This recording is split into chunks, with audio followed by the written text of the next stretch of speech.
طيب دي رواية متحدي الإعاقة المعتصمين قدام قصر الاتحادية، لكن الحقيقة إنه في رواية أخرى تم تناولها في برنامج منشط تقديم الزميل جابر القرموطي، وهي على عهدة صحيفة فيتو، وتحديدا الصحفي أحمد كحيل الصحفي في الجريدة اللي بعت للبرنامج فيديو تمت إذاعته. هنشوفه مع بعض حالا. في رواية أخرى غير رواية المعتصمين، وبعد كده هناخد رد أحد المعتصمات على هذا الفيديو.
طيب يعني حسب اللي احنا شفناه بعينينا انه في عربيه ملاكي اخترقت صفوف المعتصمين وقوات الامن وخبطت عسكري وخدته في سكتها. لم يتطرق المعتصمين للمشهد ده على الاطلاق. احنا معانا الاستاذه ريهام المصري الناشطه الحقوقيه في مجال ذوي الاعاقه وواحده من المعتصمات اللي تم الاعتداء عليهم. استاذه ريهام مساء الخير.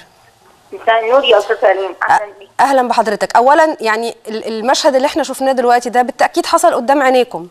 انا اللي كنت واقفه قدام العربيه، والعربيه دي حسيتني وهي ماشيه ورمتني على الارض، انا ومعايا 2 كمان. طيب يعني معنى كده انه مش الامن هو اللي اعتدى عليكم، يعني كان في يعني عناصر لا يا فندم، لا حضرتك، انا هحكي لحضرتك بس القصه. اتفضلي. انا كنت موجوده، لان احنا بقى لنا 5 ايام هناك. انا بعتذر بس عن الصوت لان احنا تعبانه من امبارح. لا يعني سلامتك الف سلامه، سلامتك الف سلامه، اتفضلي. احنا كنا معصمين من بقى لنا 5 ايام، وبعد كده امبارح قلنا ان احنا نعمل مسيره سلميه من بوابه 4 لبوابه 5، نمشي بحذر رصيف، رافعين اللافتات ونهتف. اظن ده حق طبيعي جدا، مع العلم ان احنا واخدين تصريح من الداخليه قبل الاعتصام ب4 ايام، واخدين الموافقه. احنا اول ما نزلنا من على السور ونازلين ماشيين، الامن عمل علينا كردون، تمام؟ فمع مجرد الكردون اتعمل، الطريق كده اوريدي اتقطع. مش احنا اللي قطعنا الطريق، الامن لما عمل الكردون علينا الطريق كده اتقطع. ما عرفناش نرجع نقعد على الرصيف تاني، ولا عرفنا نمشي نكمل المسيره. تمام؟ فاحنا فضلنا واقفين، ان احنا رحنا قاعدين في الارض، ناس كتير قعدت في الارض، فاوريدي الطريق كده اتقطع. تمام؟ كملنا الانقطاع، وبعد كده في عربيه فيها شاب و4 بنات عاوز يعدي، كان في قدامها واحده زميلتنا قاعده في كرسي. تمام؟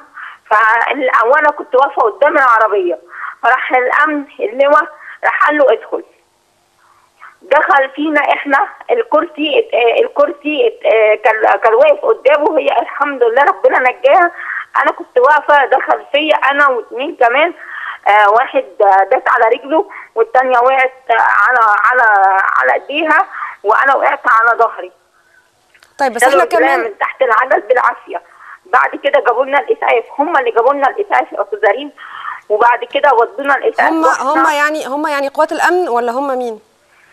هم مين؟ اللواء هو اللي يعني طلبوا لنا الاسعاف.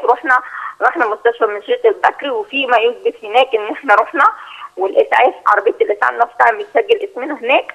وبعد كده رحنا، ما لقينا المستشفى اولا ما فيهاش اي امكانيات. انا الوقعه جت على ظهري، عملت اشعه عاديه، قال لي الدكتور قال لي لا لازم تروحي تعملي مقطعيه في مستشفى الدبرداش او القصر العيني. قلت له طب لو سمحت تجيبي بس مسكن عشان ارجع اكمل الاعتصام مع زمايلي.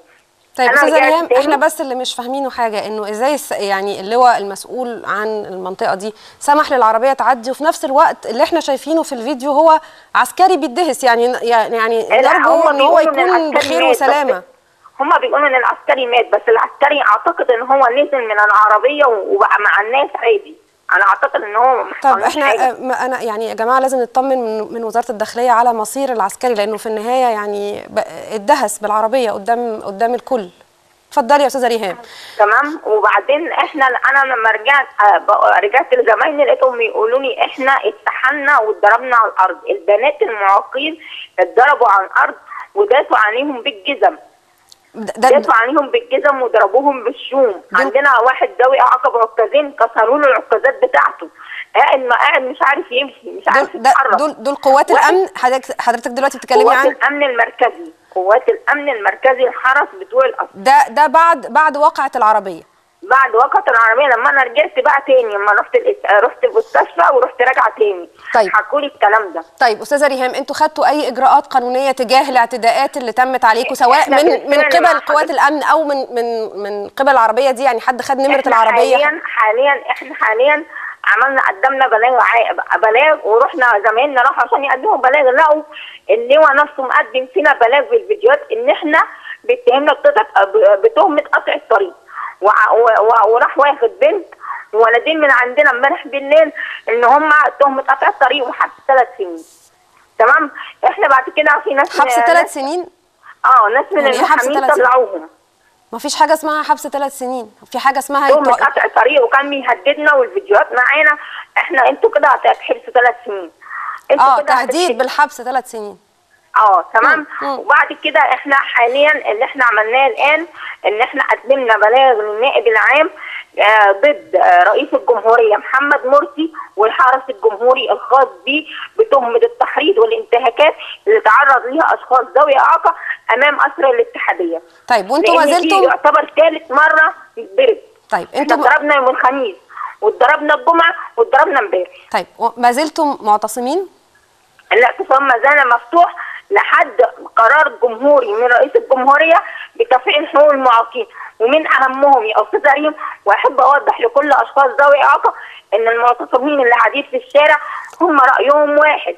وبالنسبه للمجلس القومي احنا بنطالب باسقاط تشكيل المجلس القومي وتشكيله من جديد. مع المجلس القومي اي السبب اللي بنتعرض له دلوقتي يا استاذه ريم من الانتهاكات اللي بتحصل لنا، المجلس القومي ليه مصلحه فيها. اي مجلس قومي، عشان احنا عندنا عدد لا نهائي من المجالس القومي. المجلس القومي للاشخاص ذوي الاعاقه. تمام. طيب تمام. احنا غير راضيين عليه واحنا مش معترفين بيه. يعني ده من ضمن المطالب. طيب المصابين، هل ما زال في مصابين في المستشفيات ولا الحمد لله روحوا؟ طيب وما فيش حد يعني من المتحدي الاعاقه المعتصمين محبوس حاليا على ذمه اي تحقيقات؟ هم محبوسين في الطريق يا استاذه ريم على الرصيف، هم في نص الشارع. لا انا قصدي محبوسين على ذمه تحقيقات. لا هم تم اخلاء سبيلهم. تمام. بشكرك على التوضيح استاذه ريهام المصري، الناشطه الحقوقيه في مجال ذوي الاعاقه. بشكرك شكرا جزيلا.